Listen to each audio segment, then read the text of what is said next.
welcome back to another Baking with Miss Natalie. So this morning I read a story all about peanut butter, and he was new to town, so he was trying to find some new friends, and he was going around his neighborhood, but all of those friends didn't want to play with him. French fry and hamburger, cupcake, until he met Jelly, and they became best buds. So what we're going to make this afternoon is peanut butter and jelly muffins, which I'm very excited about because they are super delicious. So the first thing that you need to do, again, find someone to help you, is preheat your oven to 375 degrees. So go ahead and get that going. And then the next thing we're going to need to do is grab our cupcake muffin tin, and we need to prep this so it's all ready for our batter.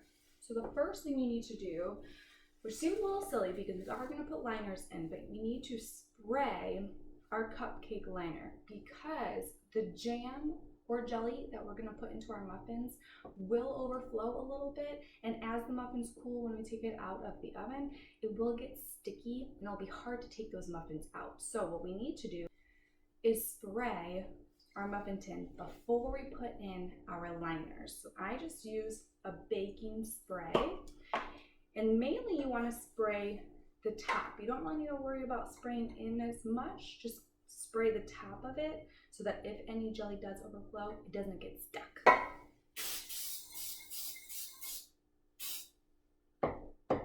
There we go. So now it's all nice and sprayed. So let's go ahead and put in our muffin liners, which are the same as cupcake liners. So I'm just going to use these blue with white polka dot ones and put them into every hole in your cupcake pan.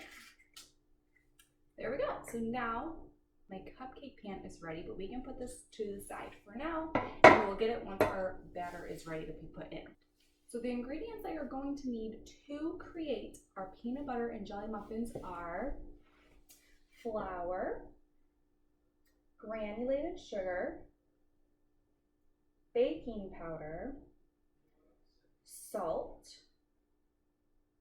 vegetable oil, milk, peanut butter, any flavored jelly, and eggs. So that is what we're going to use to create our muffins today. So the first thing you need is just a large bowl, because like all the other ones, we're mixing our dry ingredients and our wet ingredients separately. So first let's do all of our dry ingredients. So the first thing we're going to put in here is 2 cups of flour. So I have my flour. Look at all of your measuring cups. Find the one that says 1 cup. And then we're going to put 2 of these into our bowl. 1, 2. So now I have all my flour in my bowl. The next thing we're going to put in here is our sugar. And we need 2/3 cups of sugar.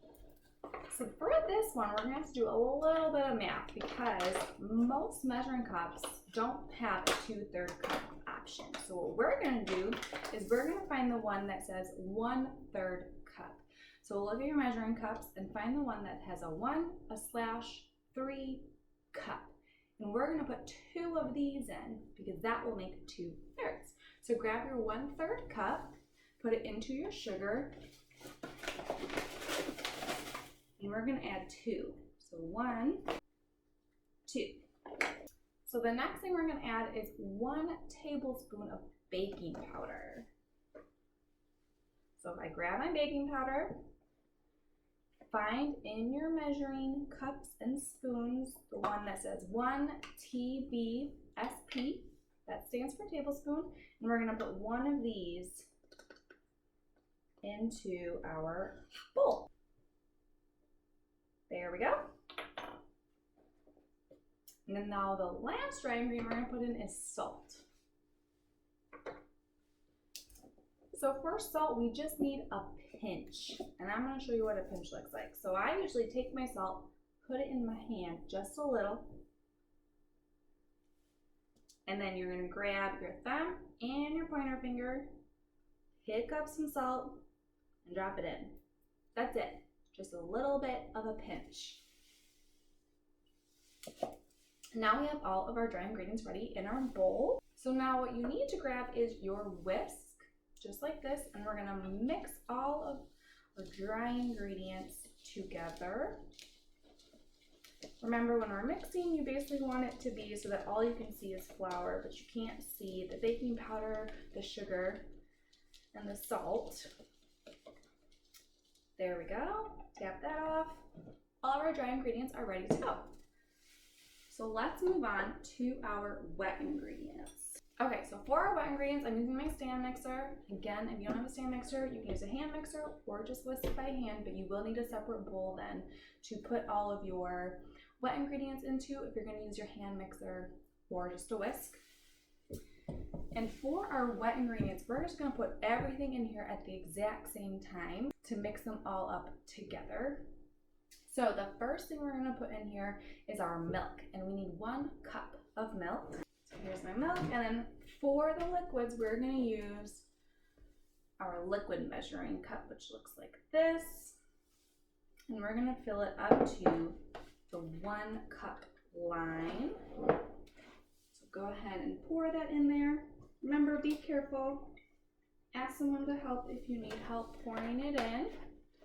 And now we're going to put this into our bowl and put it in there. Perfect, so now we have our milk. The next thing we're going to add is our eggs. So we need 2 eggs for this recipe.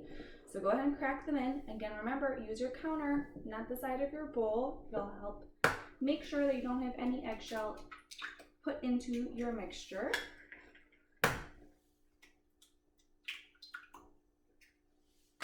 There we go, now we have our eggs in there. So the next thing we're gonna add is our vegetable oil, and we need 1/3 cup of vegetable oil. So again, I'm gonna use my liquid measuring cup again, and we're gonna fill it up to the 1/3 cup line. And I'm gonna give you a little hint on how it is best to make sure that you're putting it exactly on the line, is to get down to the level of your cup so that you're at eye level with it, and this way it makes sure that you really are putting the right amount of liquid in.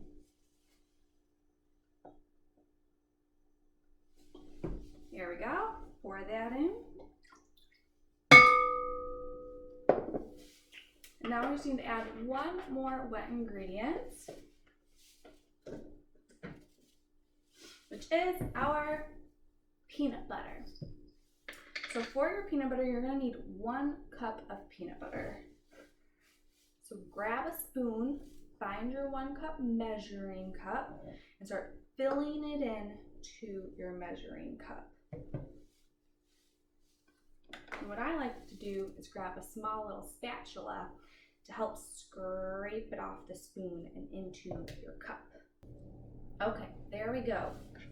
I have all of my peanut butter in my cup, and now I'm going to use the same spatula to help scrape it out into my bowl.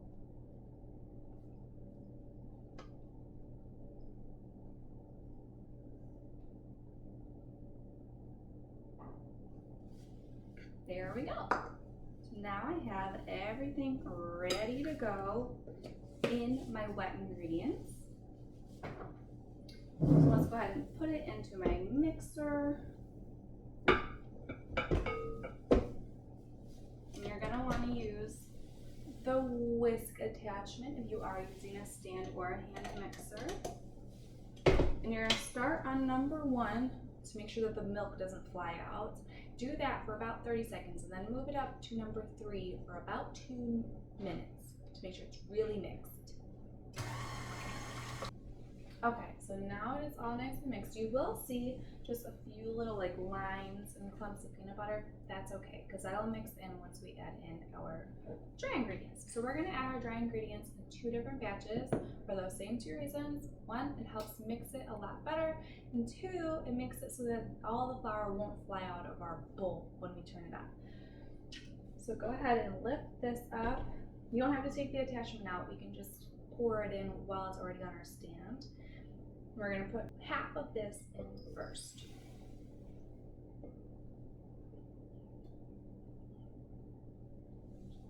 There we go.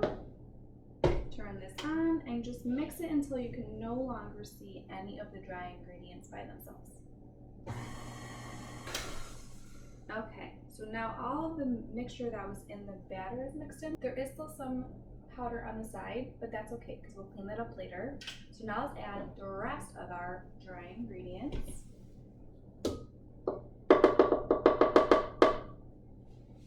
There we go. Now again, turn on your mixture. I would say go ahead and turn it on to number 2 and just mix it until you can no longer see any of the powder and there's no lumps or clumps in your batter. Again, you'll still see the stuff around the side, but that's okay because we will scrape that off once it's done being mixed. Okay, so my batter is all nice and mixed together. It's nice and smooth. It looks like a very creamy peanut butter, which is what we want. So now go ahead and lift it out. Now I'm going to take off my attachment and just kind of shake it on the bowl. Okay. So now grab your bowl,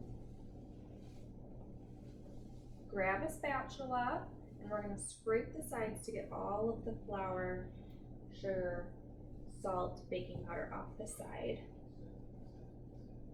Alrighty, there we go.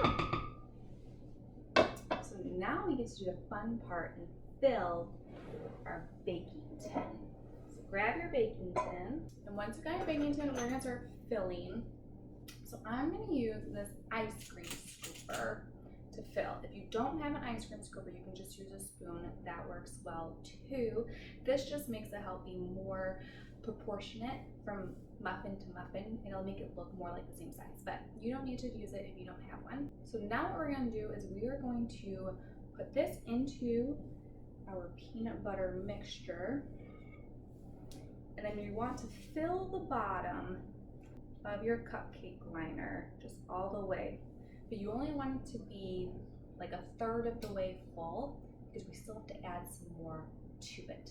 So go ahead and fill all of them just so the whole bottom is covered, but leave space because we still need to add our jelly and another layer of our batter.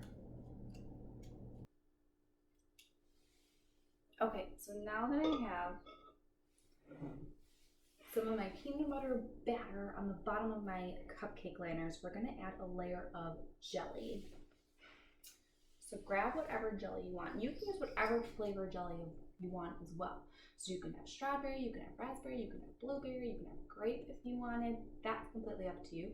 I'm gonna use a raspberry jelly, and you wanna make sure you use the ones that are seedless, only because it's not very nice to bite into a muffin and have seeds in there. It just won't taste very tasty. So make sure you use a seedless jelly.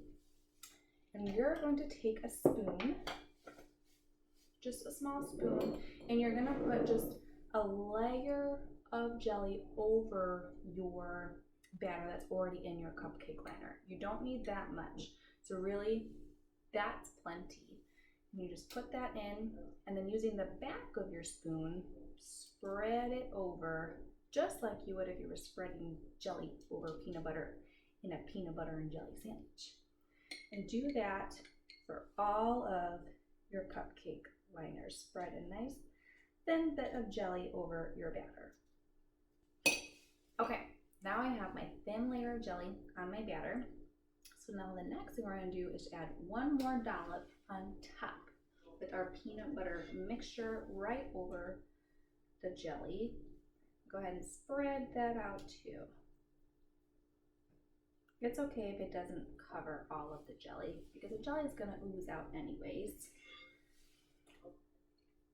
So go ahead and put one more dollop in each of your cupcake liners. Okay, there we go. So now I have all of my muffins ready to go. So now we're going to put these into the oven for 15 to 18 minutes. It depends on your oven. So I would start with 15 and then check it. And if you need to add on 2 more minutes, add on 2 more minutes. And the way you check it is the same way that we check our bread and our cupcakes. Grab a toothpick, put it straight down the center of your muffin. If it comes out nice and clean, then you're good to go. But if it comes out with a bad or gooiness on it, then they're not ready. You will probably get some jelly put onto your toothpick. That's okay. You just want to make sure that we're not getting any batter from the peanut butter mixture onto your toothpick. It should be clean of that. So go ahead and put it in your oven. Start with 15 minutes. Check it. If it's not ready, put it back in for another 2 minutes. All right, there we go. So now I've taken them out of the oven. I took them out of my pans and I let them cool a little bit just on my cooling rack. And that's it. We don't need to add any toppings or anything to them because we want it to really taste like a peanut butter and jelly sandwich. And when you pick them up, I'll come closer, but you can see all of that yummy jelly down the middle right there, just like a peanut butter and jelly sandwich. So I hope you enjoyed creating these muffins with me today. Come on back next Friday for another Baking with Miss Natalie, and we're gonna make some more scrumdiddlyumptious things. So have a great weekend, and I can't wait to see you again soon. Bye!